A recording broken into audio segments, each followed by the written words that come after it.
back to the Rundown. I'm Howard Grant here, being able to have a good conversation with you. We started off with a lot of sort of a social hotspot and a hot topic for today with the transition. Like I said to you last evening, we got some information from the chairman of the Progressive Liberal Party indicating that there would be a significant transition of sorts and persons defecting from the Free National Movement going back to the PLP.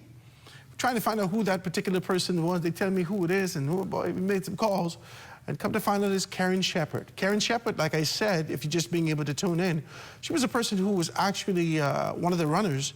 I think it was 4 persons that the Free National Movement had in the constituency of Southern Shores, and then it ended up being able to boil down to one person in person of Denley Penn. We know that a lot of persons were vying for this particular position, and it just didn't work out. Karen, I don't think that she, maybe she was a little slighted. We're going to be able to kind of pull her on and see if she can be able to sit with us to get further information. But I feel like this was some information that came to the forefront. And the PLP was celebratory in their posture, right? I saw the chairman being able to put a hat on her. She had a little speech and talking about those things. Today, I want to be able to bring someone that you are familiar with, that has been a parliamentarian, has been a long-time person of being able to talk about national issues and advocating for growth and development in the country. You know him, you've seen him, you know exactly who he is. He's none other than the Portcake, Leslie Miller. My brother, it's so wonderful to have you. Pleasure to be here, sir. What's happening? Good to be with you. It's good to be with you, man. All right, talk to me about it. Talk to me about it. Talk to me about the history associated with this. I know you would have known her father, Jimmy Shepherd. Yeah. Mr. Shepherd, God bless him, was almost like uncle to me. I've known him so many years, and he was a very delightful person to be around. He was instrumental in the PLP's party in the early days, in the 60s, when 67 general election. He's been around for a long time, and he died suddenly, really. At a very young age. I think Mr. Shepherd was 60 years old. Mm-hmm. His son, who's a policeman in Freeport, was a close friend of mine for many, many years. Mm-hmm. And I know his daughter, she's into agriculture and farming for many years. I didn't know she was a candidate or prospective candidate for Southern Shores. I didn't know that. I didn't know that. You remember the F&M had about 4 people in the constituency for the longest. In fact, it was 3 people, Miriam Emanuel, Karen Shepherd, Miriam Emanuel. I thought they sent her back to prep school. Well, let's see you come on the show to talk. No, Jesus. Hey, listen, I had it done right. So, you gotta learn the basics, eh? Like 1 and 1 is 2, I mean, you know, get real, you know? So it was I can't, there's a 3rd person, I cannot remember who the 3rd person was. And so out of nowhere would have been able to come, almost superseding the entire process, Denley Penn. Yeah, Denley Penn, she's a fiery lady. And she's a fighter, I'll tell you that. Well, they say first rat in the hole is tail covered. But it seems like... who's the first rat? It's the first rat in the hole is tail supposed to be covered. She came in late, and so it seemed like the first was the last and the last was the first. And when she being able to come in and acquire that particular position, it left a lot of sour taste in those people out in the Free National Movement. They kept saying the entire constituency. But she was associated with them before. In the Free National Movement in North Abaco. Yes, right. In North Abaco. Yeah, she was very instrumental in North Abaco.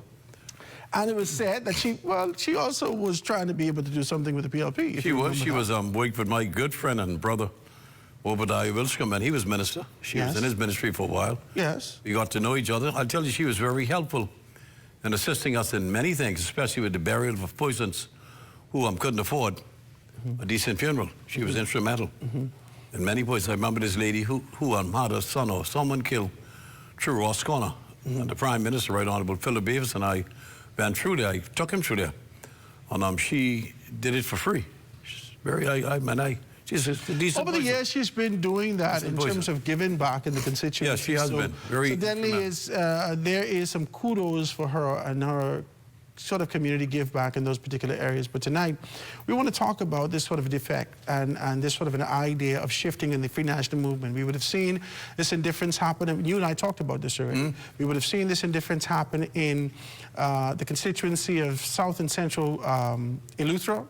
when they started to kick up with Kelly. Right, And it was right, supposed to be right, Cassius. right. We would have seen it happen in North Abaco, when it was supposed to be, the Constituency Association said that it was supposed to be Gray, and Boodle got in that particular capacity. Right. We would have seen this in South Beach, when it was initially supposed to be Jamal Moss, who's just been ratified for the constituency of St. Barnabas. We would have seen it in the constituency and the indifference that existed in Central Grand Bahama. All this with the Free National Movement. In any election cycle, you're going to have a lot of movement.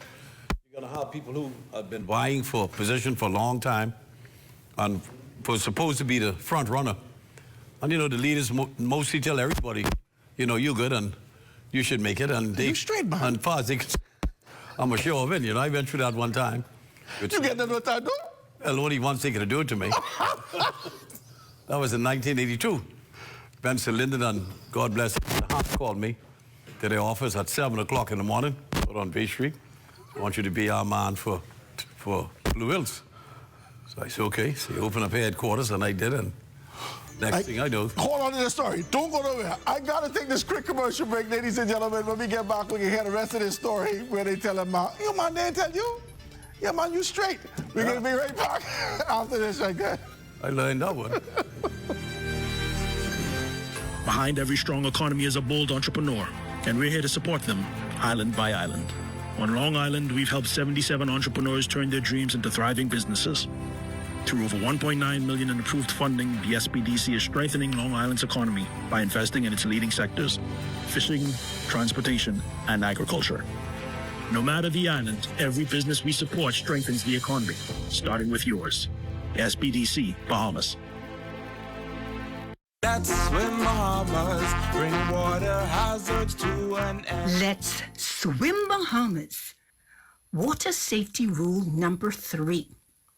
Do not duck or hold other swimmers underwater, use rough horseplay, or show off in or around the water. Let's swim Bahamas, bring water hazards to an end. Water hazards to an end.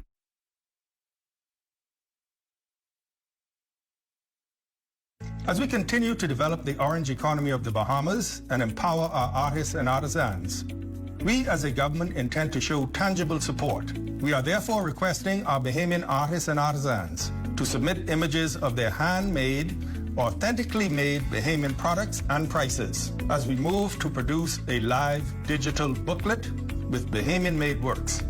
With the creation of a live booklet, artisans can always submit new works to be included. It is our intent to use this book as a catalog for the purchase of items by all senior government officials for gifts, display items, and the like.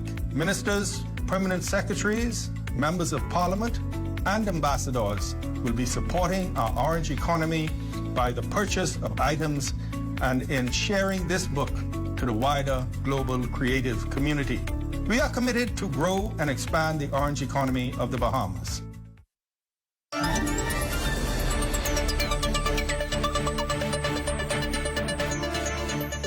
We're back, guys. Very quick intermission. We're back here with our esteemed guests, always being able to give us some rich history and talk to us about these things. I'm sitting here with none other than Leslie Miller, the pot cake, as we talk about these things. Now, we just were talking about people being able to be separated. And every election cycle is kind of a shift that happens. You say it happened to him. Now, I hear the Prime Minister tell us a story. It had me laughing, right? But I never heard. Tell me about this story now. Yeah, man, you know, they called me in and set up your headquarters. I went immediately down on Blue Hill Road, 2-story building, right opposite Garden Hills, number 1, set up my headquarters. You set up your headquarters before you get ratified? Paid the man for 6 months. I was ready to go. The guy was, so went through it, started campaigning, getting ready. This 82? It's 82. And first of all, I was in little problems then with another matter, with some fellas hounding me with another situation. So they decided they would jam me. And they told me that if I didn't adhere to what they was doing, they was to come after me. PLP fellas. I said, you come after me, then that's your business. Because I thought if I got Sir Linden and Mr. You straight. with me, You one or coming? two, you know, and the night of reconciliation for candidates, my name went forward, and a couple of fellas there was in there, bigger than me, Christy and them, and they gave it to Willie Mae Bridgewater, who happened to have been a cousin of mine from Willie Mae and Pleasant and his family? Willie Mae Bridgewater. Could be. Bridgewater or the... From Ragged Island. Oh, okay. My family's Lockharts. The bulk of my family's Lockharts. Okay. Wilsons and Moxies and Maycock and Okay, Wallace. all right. The whole bunch of Ragged Islands are integrated family members. So I went there and they gave it to her. I was mad as hell.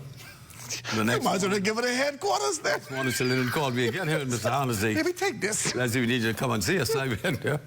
So I say, they say, things didn't work out last night. I say, I don't know. I thought y'all were the two leaders. Everything could work through y'all. So they say, yeah, we didn't know what happened. I said, well, if you all don't know what happened, you can't expect a little rookie like me. You know, I'm 32 years old to know what happened, right? So they say that, I say, Bill, you know, this is it for me. Think about it with this no more. No, I say, y'all give it to us, so let her go run a damn campaign. Then they say, no, you got to go and run the campaign. I say, do what? So you got to keep your headquarters. So, you know, I reluctantly gave in because I had so much respect for Mr. Hahn and Mr. Linden. I said, anyhow, I'll go do what I got to do, and I did that. And we went up against a lot of folks. Went in there and spent a lot of time and money and effort, put a good team together that I had. My team went with her, and she lost. And 2 days later, I went and bought a 920 loader, because I was already doing work in there before, and started to clean up every lot. And we never stopped. And you worked for 5 years. 87, you got it. I never stopped. On every Christmas, 87, you got it. on every Christmas, gave out ham or turkey, and make sure those people were happy.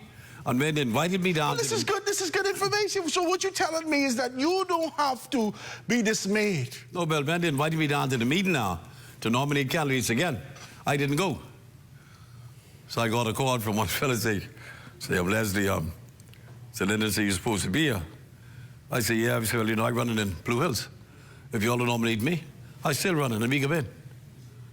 So they say, what? I say, I'm not coming there. I get jammed before. I ain't coming in anymore.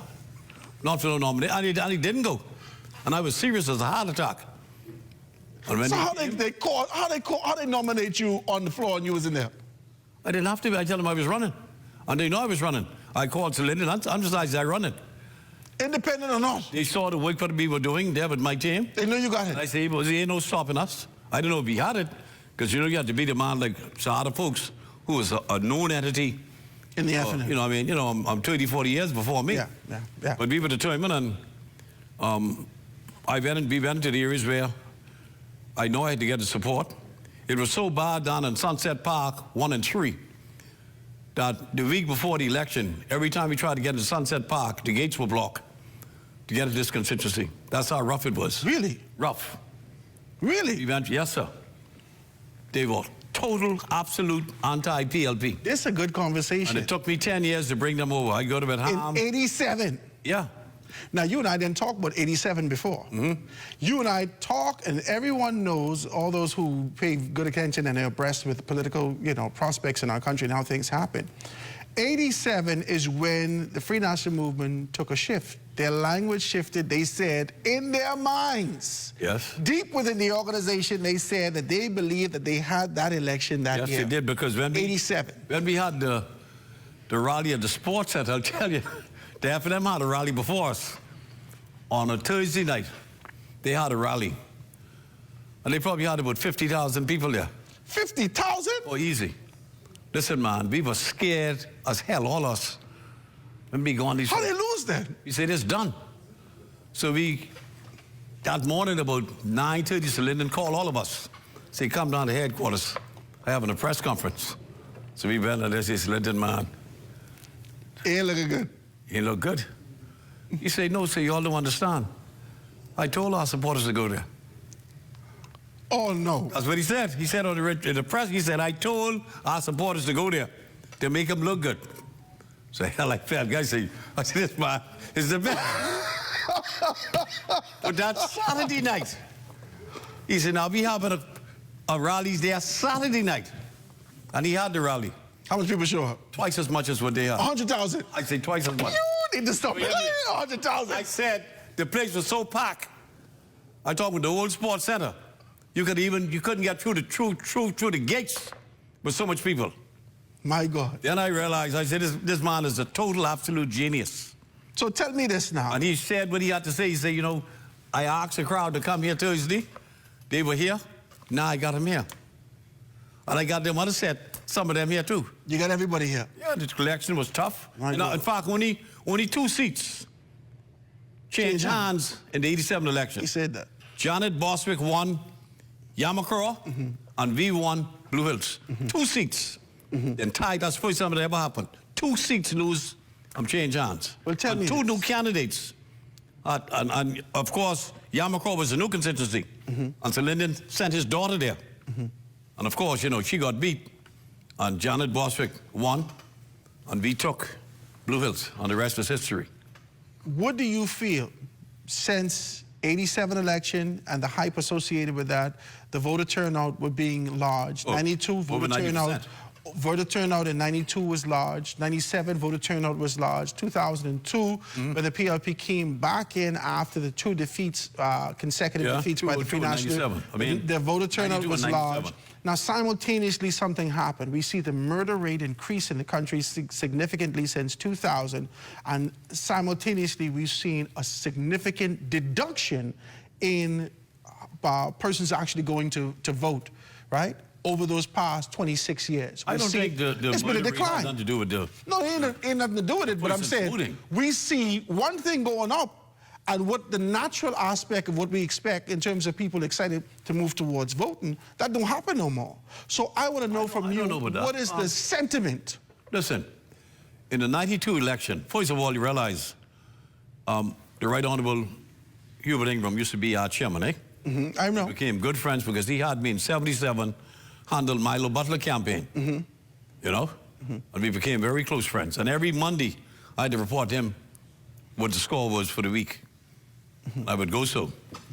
Myself and Billy Gadet would go so, and we'd go and I'd report it to him and tell him what the score was. Because I lived through Pinedale, the middle of the constituency, and I was obviously with Mr. Carlton Francis when it used to be South Beach in 72. So I've been around a long time. And I would go and report. And when we expelled Mr. Ingram from the PLP, that was probably the greatest mistake the party ever made. I was never with it, by the way. He knew that. And, but it started in Grand Bahama. It's a good conversation. Started in Grand Bahama when... But I feel like he designed that to happen. No, Sir Lyndon called him. From he went against Sir Lyndon's desire to be able to ensure that Sean McQueenie get in this particular capacity. From he did that, and he said, we want you to vote for, what's his friend, Buller? Yeah, Buller. Buller. We want you to go with Buller. Yeah. When he decided to go with Buller, Hubert Ingram knew he signed his own contract. That was his death contract politically. No, there was a But lot it was of a fellas. revival elsewhere. I realized back then you had a cadre of young professionals coming home from school, all of us in the early 70s. I graduated in 71. Yeah, Went back Christy to also. school in 72. Yeah. All of us came back basically to Sydney. Christy's older than me. Miss Christy would be 72, 82, 83 this year. So he's 5 years older than me. Martin's my personal friend, best friend for over 50 years. He was 3 years older than me. He'd have been like, I'm 77. He'd have been 80.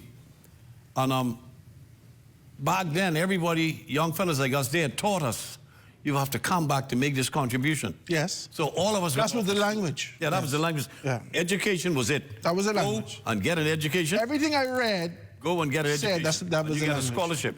I was lucky. I used to run track.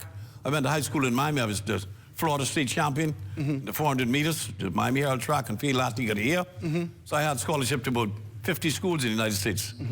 When I went to the Pan American Games in 1967 in Winnipeg, Canada, I met Bob Beeman, John Carlos, Lee Evans, Tommy Smith, Really? the best in the world. And we became close friends immediately. And they said, if you want to run track, you had to go to Texas or you go to California. They did 2 big states with the most money and the best track program. I ended up in Texas with Bob Beeman. Wow. who set the world record. So, but all of us came back on a mission. People like James Smith and others came back here knowing that at some point in our lives, we had to step forward to make our But this is what I'm saying to you. As I look at the layout, as I watch, especially hindsight being 2020, as I watch Hubert Ingram in this particular capacity, former Prime Minister Hubert Ingram, and look historically, I feel like after he would have left the PLP, then he bring Christie with him. Christie actually go back to the PLP. He opened up the Beacon. Run as independents. They ran as independent, right. But when he opened up the Beacon, I felt like he knew that there was a path, an inevitable path for him to be able to find this victory that he was looking for. Well, you got to realize Mr. Ingram was a very shrewd man. He learned so much from Sir Lyndon. He wasn't Mr. Christie. Yeah. You know, he really taught them everything they knew. And the gist of the 92 election was generated from Freeport. At that time, Kendon Nottage was really the king of Freeport. Not much happened without him having some involvement in it. And Mr. Ingram put a lot of his hopes in Freeport. Sir Cecil then was sick. He died, God bless him. And he took over the party. Remember, Arjun Allen and I remember. And Tennyson Wells I remember. was supposed to be the two.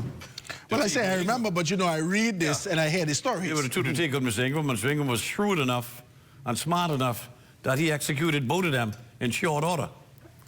Okay? And when he took over the party, in fact, it was interesting. When Sir Cecil wife that I was very close with him. There wasn't a weekend, there wasn't a week that went by when he spent that time at the hospital in Miami Beach that I didn't visit him at least an hour or so. So we became very engaged. When he died, his wife wrote me a letter and thanked me for spending so much time with him. I spent more time with him than all of his children combined.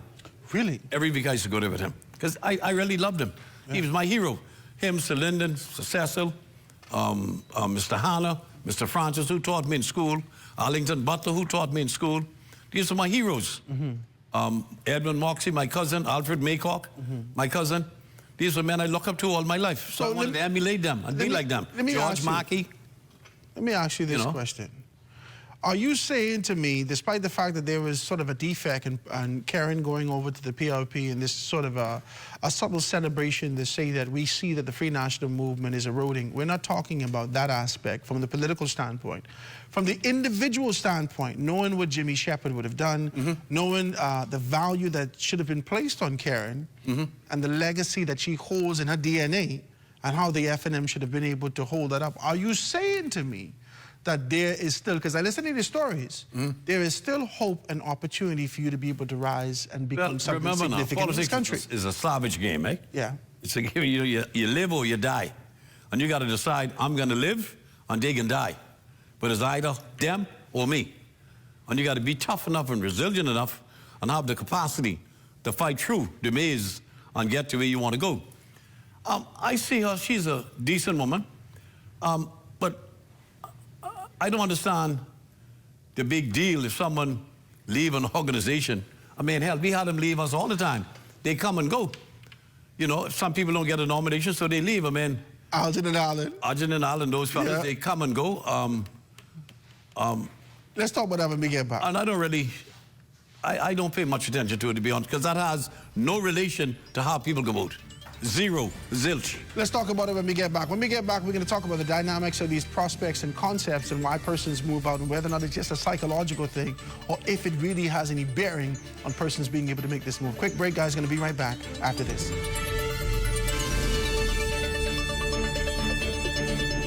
Family bonds provide a crucial support system, often filling the gaps that might otherwise lead to reliance on social assistance. If we get the family structure support system right, you won't see adult children willingly putting their parents in senior citizens' homes. You won't see anyone putting children up for adoption. We should be the safety net for when the family begins to have some challenges. Addressing the root causes of dependency is essential, as our goal is to shift the focus from merely providing aid to fostering self-reliance. We must be prepared to move persons from dependency to self-sufficiency to to economic empowerment. And I'm asking the public to join us on this journey. This has been the Heartbeat Brief, an inside look at the Ministry of Social Services, Information and Broadcasting. The internet isn't just for surfing. There's a sea of shoppers buying online, and you can connect with them on Tingsy. Tingsy is the SBDC's online storefront built for Bahamians. Take your business to the next level by selling to customers online, both at home and around the world. People want Bahamian things, and if you got things to sell, sell on Tingsy. Find out how you can connect with a sea of buyers by visiting TingsyBahamas.com. Hey y'all, what's up? Hey, what's that? What y'all getting? Listen, I've been waiting to march down some logs here. Hi, I'm Matthew. I will be you guys waited today. Can I take your order? Oh, I've been jonesing for some grouper dread.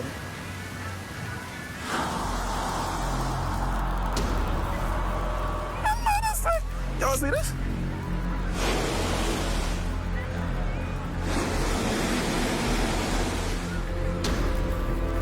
See, this ain't gonna work. Where the fish gone, though? But how though? Don't leave our children with no fish in their future. Protect our sea. Protect our way of life. Protect the Bahamas. To learn how you can help, find us on Facebook at Bahamas Protected. See the future.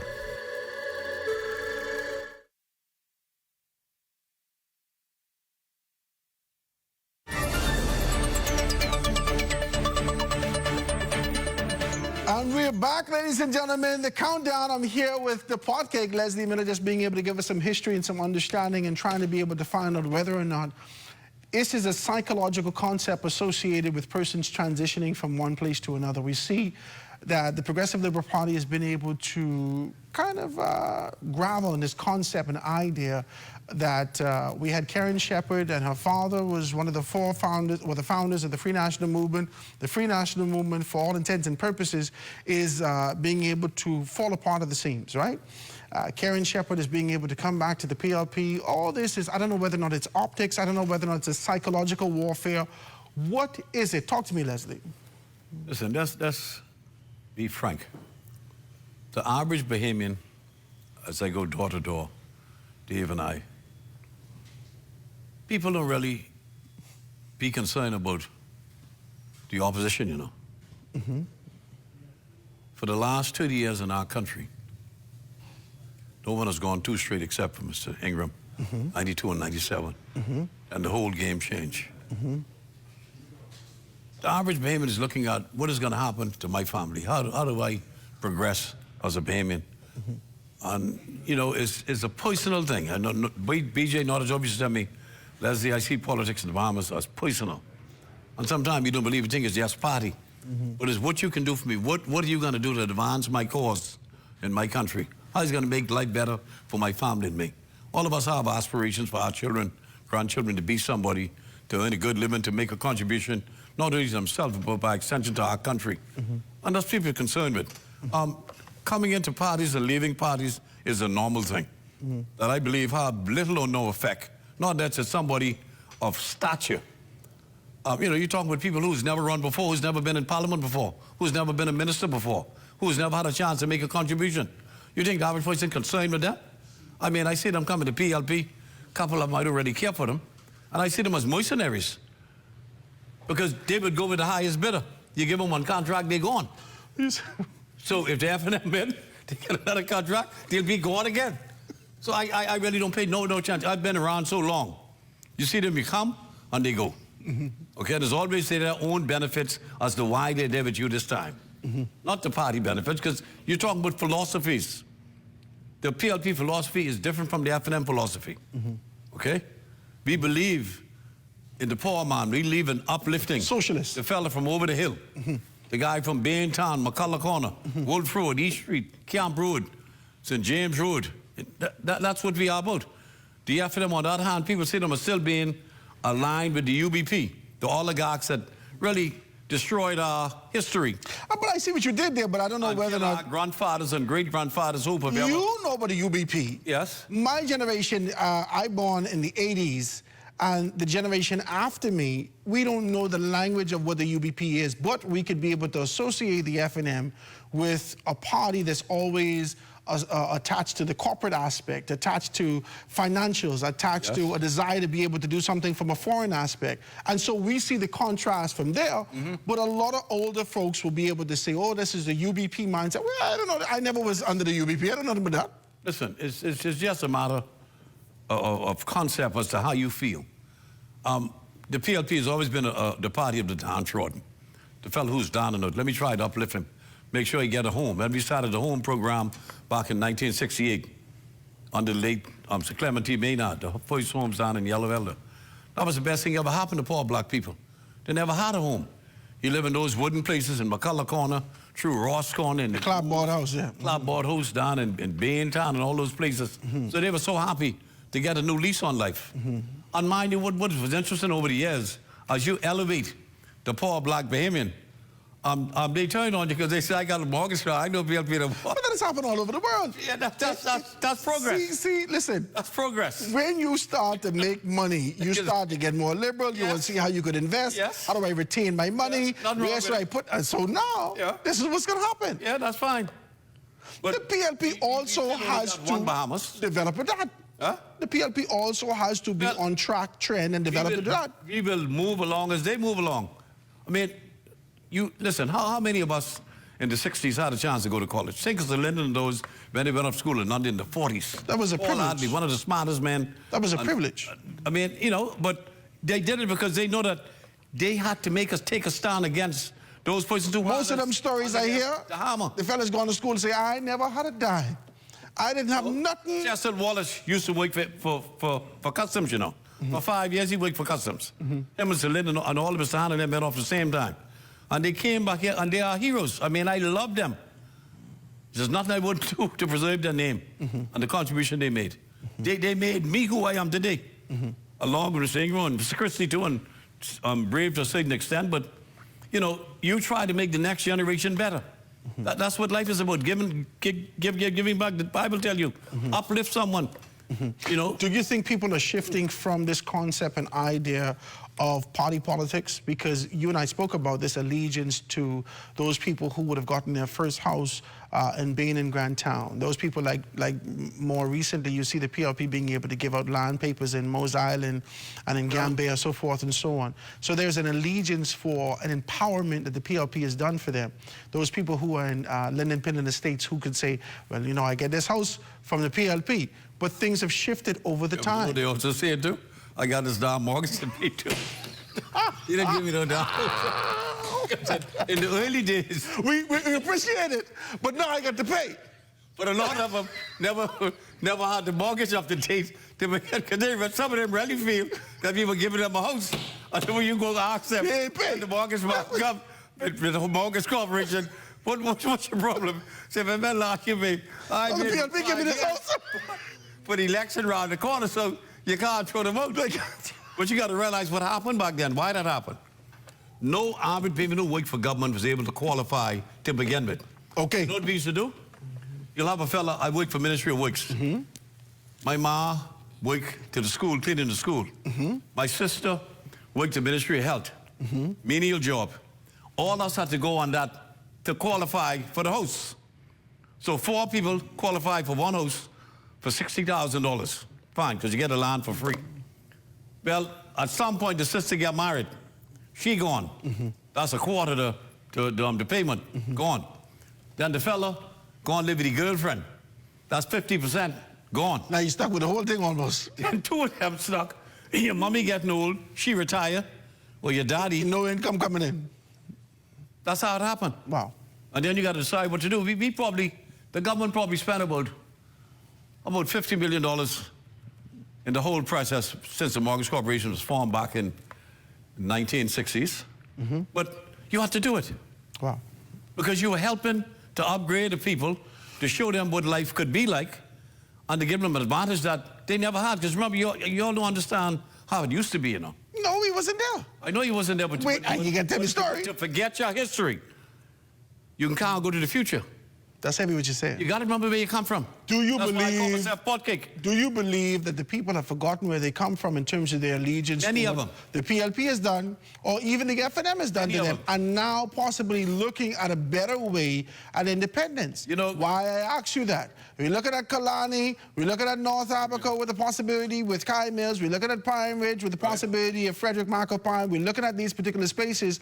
Has there been an appetite? Is there a rising appetite to be able to see a shift in our political landscape and makeup? I've seen that over years. That's just regular metamorphosis with people's mindset changing, your lifestyle change because you got a better job, you got a better education. We got a lot of educated people in this country, you know. Yeah, we do. We ain't got no dummies around here, you know. No, we do. I mean, you got some great Bahamians who went to school and did exceptionally well, and they came back here, they made a contribution. But I'll tell you what kills me. The average fella from Baintown, McCullough Corner, Mason Addition, who I've known all my life, suddenly he moved in one of the gated communities, and you got plenty of them now. And they'd start complaining, oh, the dogs at night in the neighborhood, they threw over my garbage. I say, hey, my brother, I know you're from the block. Oh, Jesus. You only had no damn garbage to throw over. It's annoying me. You know? Well, that pampas in your yard only for years. And you should hear Don't make me laugh. You're cheering the thing, you know. Don't make me laugh. I say, listen, man, I know you know. I know you're from Broome Street. Let's get real, okay? Listen, this is an interesting conversation. I have to laugh at these particular things because we captured this in movies. We captured this when we, I know them long time. Them people, we know about these You things. sleep in the yard with the touch broom. And you come out doing the dogs over your garbage or a cat bit in your yard. Get from Robbie talking. Leslie, we laugh at it and make joke of it, like you say, it's a flippant thing that we're saying. Yeah. But the truth is that we are evolving as a society, as a community. We are. And with that evolution, there's an expectation for this shift, growth, and development. Does our politics run concurrent with the swift pace that the Bahamian people are moving with the expectation of everything that we see in the United States of America, everything that we see around the world? Why isn't it here now? The reason why you don't have any choice, because the younger ones who like in this election now, this cycle, they have that mentality. Like the guy who, for the first time in his life, the guy was a school teacher, he's now a minister. He now has a chauffeur. Some of them got an aide. Right? I never had a chauffeur or aide in my life, even as a minister. You didn't I drive want my one. own car. Okay? So you get accustomed to this lifestyle. But it's a false lifestyle because your election... The day you lose... People is only 5 years. That's why I say go get your note. In case you slip, at least you can get home. No, this ain't no joke, you know. I think he talking about a note. He talking about your little car. Get your little Only cost Japanese car. $3,500. Go get one. Just in case. I've seen it. Listen, I run in 6. And they're rowing. 6 in a row. This my car. 6 in a row. By 6 o'clock, the night before election, that car must go to East Street Barracks by 6 o'clock. I took mine Supposed there. to. I took him there 6 times. Supposed to. Oh, I took it down to BC. No, you got to. Because any Bahamian got Some the fellas right. and some people. No, sir. They had it. No. Any Bahamian got the right. Any police got the right to take that car from you after 6 o'clock, the night before election. And I've seen it happen before. Fellas hiking. And no lose after that. Yeah? What you mean? Bahamians are cruel, you know. See, in the average Bahamian mind, I voted for you. You was my MP. When I go to see you now, and go to your can't office, see you. I got to wait there for an hour. You ain't answering the phone. And you get 5 minutes, and you got 2 phones. I never had 2 phones. And then you change your number. Well, the only time I could get you is election time. You belong to, right now, every member of parliament belongs to them, and they waiting for them. And they get them little lives in the hand, just like Chucky, and they'll juke you in the ground. It happened to me 3 times. 3 times. I run 6, I've been 3. And all them harm and take you give out. Don't mean nothing. In fact, I asked them, I said, but They didn't go on. I'm doing say, boy, Miller, the harm was good, boy. I said, what happened?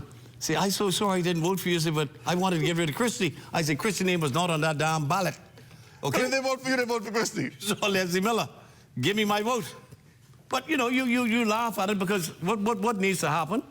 All of those places who are looking to run need to appreciate the gift that they got from the people, you know. You got to be privileged that you were elected to be in Parliament, you know. Not everybody could go in Parliament, but look at the great ones who we follow there. So I was always privileged. I thank him every day for giving me that honor that he could say I'm MP. I call myself the pot cake. That's 65% of our population. Our pot cakes. People who wake up every morning 6 o'clock, go catch a shower, fix the children breakfast, drop them to school if you got a car, or put them on the bus stop. That's the hard-working, average, ordinary bayman. And there's no other resilient creature in the world that is more resilient than a pot cake dog. The British and the Canadians did a study about 15 years ago. I was Minister of Agriculture at the time. And they took the two, one to Canada, one to Britain. The pot cake dog. The pot cakes. And they one to found Canada, one to Britain. That the resiliency and the heart that those dogs had was better than all the other dogs that they had. Why? Because the dogs had to hustle all their life. You ever bathe a pot cake? No. I had about 6 pot cake, all named Lucky. In fact, I got to go to speak to pick up another damn Lucky because my other Lucky dead. You know? So every time I get one, I need me Lucky. I need to be too much. You don't get too much because he's died. All right. But I still need me Lucky. Let me take this break. That is a resilient creature. Praise God for Lucky. Ladies and gentlemen, we're here. We're sitting with the pot cake. We sit with the pot cake. We have a good conversation talking about the history of these particular things. When we get back, we can ask him just a couple of questions about his very good friend, Dr. Hubert Alexander Minnis. He is a good friend. He was on Christie Park with him. Yeah, I know. Rocking with Doc. Let's take a quick break, guys. We're going to be right back after this.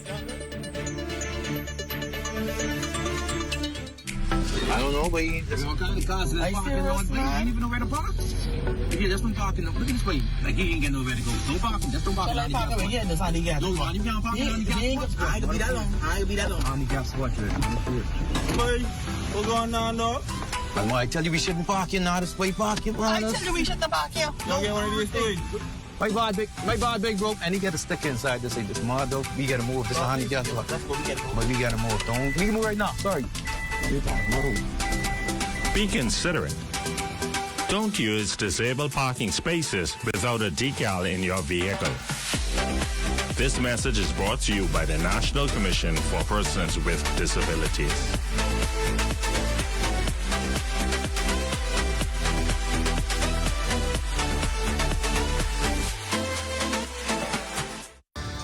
A stage fit for our top-level swimmers, an arena for the fans to enjoy, and a breath of fresh air for our sporting facilities.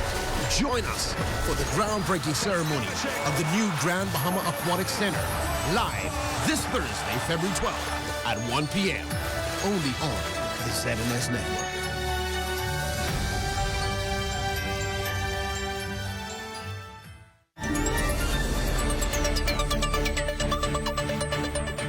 And we're back, ladies and gentlemen, the rundown, having a great conversation, very lighthearted and history-filled conversation with none other than the pot cake, Leslie Miller.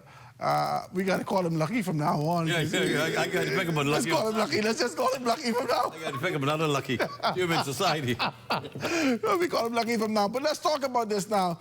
Your good friend, Dr. Minnis, has been ousted in the Free National Movement. I thought that he was strategically trying to find himself in a position where I've never heard him declare that he's not an F&M. Let's be clear. I never hear him make a declaration to say, I'm not an F&M. Every time they ask him if he can be on the ticket, I will be there. I will be running. I will be there. I thought this was a psychological game that he was playing with the expectation that if something happened, I could be in position. I never left the F&M. Not in this lifetime. Not in this lifetime. I don't think they can leave him alone. On Ingram, that couldn't happen from here to hell. That couldn't happen. No. Well, talk to me about it. No. He looked like listen, for the first time, I saw him all over TikTok doing everything, and he being able to give us a nice, lighthearted aspect all the time. of what his campaign would be. Like the children games to me, you know? Last night, I saw him sitting on another space with Shanique and being able to almost make a case. But this would have been after Robin Lyons entered the game. It seems to me that the energetic Robin Lyons could be able to shift the dynamics in that constituency, Kalani, and really cause people to get to work. Talk to me about it. I believe the sleeper is going to be that lady from the COI. That's Dr. MacGyver? Who's going to get about 600-800 votes. She's going to be the sleeper, in my opinion. I think it's going to go down to a 4-way fight. It's going to be a 4-way fight. Dr. Minnis and the lady, I got to be careful, like, you know, she... Like yeah, she didn't tell you right off the door. Little girl and thing. And she's not. I think it's going to be a big fight there. If the F&M coalesce, as they probably would do in that constituency, say that he was a former prime minister, and if the PLP vote is solid as it should be, the PLP has a chance to take that constituency first time from the amount of votes. No, the second time. Second time. Neville Wisdom won Neville, yes. in 202. Because I believe that's going to go down to the wire with him and that young lady. It'll be very close. Let's call it Michaela. Michaela, right off the top, Michaela Barnett get 1,500 votes right off the top. Yes. The PLP get 1,800 votes right off the top. Right off the top. No, we wouldn't get 18. How? Right off the top, I'm talking about base votes. I'm talking about 6,000 people in the constituency. But their base vote is always greater than ours, so almost the same. No, you know, 600 vote margin. Michaela have to split with Dr. Minnis. Oh, fine. Okay, I'm with you. Okay. I'm with you. Dr. Minnis, right off the top, get 1,000 votes. Yes. Okay? And Ms. Kaniva. And you say Ms. MacGyver. She gets 600 votes. 600 votes. Let's give her 600 votes in this particular... Okay. Yeah. So you mean to tell me, if everything is everything, the PLP could be able to take this victory? Yeah, believe it or not. I believe the same dynamics are going to happen. Bear in mind, who makes it the majority of that constituency? Upper middle class people. Upper middle class people. People who really don't need the government for nothing. Okay? They will vote their conscience. They will vote for their belief system. I'm a F&M, I'm a PLP. They will decide, listen, Mr. Minnis was a good man. I'm going to decide to give him a break, but what can he do for me? What is he going to do when he go in there? You know, in the last election, the vote was against Dr. Minnis, you know. Okay? I mean, I went in some areas in New Providence.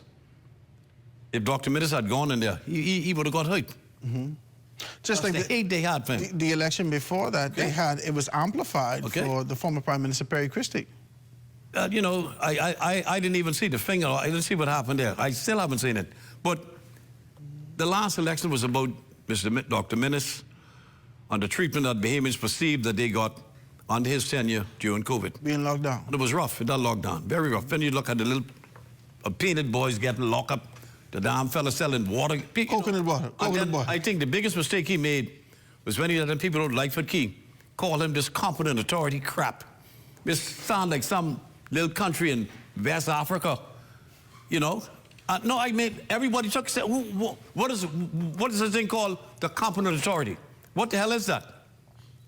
Now, I don't know who's going to win, but, you know, I'm sure that Mr. Ingram's going to do his damnest to see Michael get it. No doubt about it. Of course. Like hell in there. And that's his constituency too. Yeah, but he can be split because he got to work like hell in there. He got to work like hell in South Beach. He got to work like hell in North Abaco. Yeah. He got to work like hell in Southern Shores. He got to work like hell in South and Central Eleuthera. He got to split himself up. There's going to be multiplicity. But now, isn't it interesting, Nick? You're saying, well, Mr. Ingram got to work. Where is the leader going to be working? Marco City. Bentard. He better work hard in Marco City. He better work hard in Marco City. Know, someone just told me this morning, a good friend of mine, that Mr. Pintard is one of the best MPs. In Grand Bahama. Grand Bahama, if not the best. That's 100% and that correct. He takes care of Marco PLPs City, as well as F&M. Marco City was a swing seat. You can't win if you don't take care of PLPs in the constituency. You know, Marco City was a swing seat. You know, he's a cousin of mine. And I respect him. We don't see eye to eye because I felt that some of the viciousness that he showed Minnis scares the hell out of me. That this a guy will come and take your heart out, put it on the table and eat it. You know? He scares me. Pinta. Yeah, he scares me. I mean, he's my family. You got to be... From Ragged Island, but he scares me. You said at the beginning of this, at the beginning of our conversation, you've already said that politics is a dangerous game. Yes. You'll be eaten alive in this thing. Yeah. You have to have a posture of a winner. And sometimes that is a relentless posture. It is. It's a relentless posture. Only one could win. He is going to do well in Marcos City. We believe that he's going to do well. We believe that the Free National Movement, we didn't get to this, but we believe that the Free National Movement is going to do well in Grand Mama. I got to talk to you about that. And then we're going to talk about the dynamics you got to come back again. We can talk about the dynamics of what's going to happen in Pine Ridge, how we break it down for what our expectations is for what we'll be able to see out of Kalani and being able to talk about those things. I had a good conversation with you, my brother. I appreciate you sitting with me. Pleasure being here. You got to be able to come back again. Anytime. Ladies and gentlemen, none other than Lucky sitting with us tonight. I changed it even. Man, Lucky is a pot cake. Lucky's the pot cake. Lucky the pot cake is sitting with us. I want to thank you so much, man. That does it for us here at The Rundown. Be sure to stay locked in at the ZNS Network for the Bahamas Late. Bahamas Tonight at 11 p.m. It's the final newscast in the country with the latest in news and the information with Corvell Pythram. From all of us here at ZNS, I'm Howard Grant, and thanks for joining us.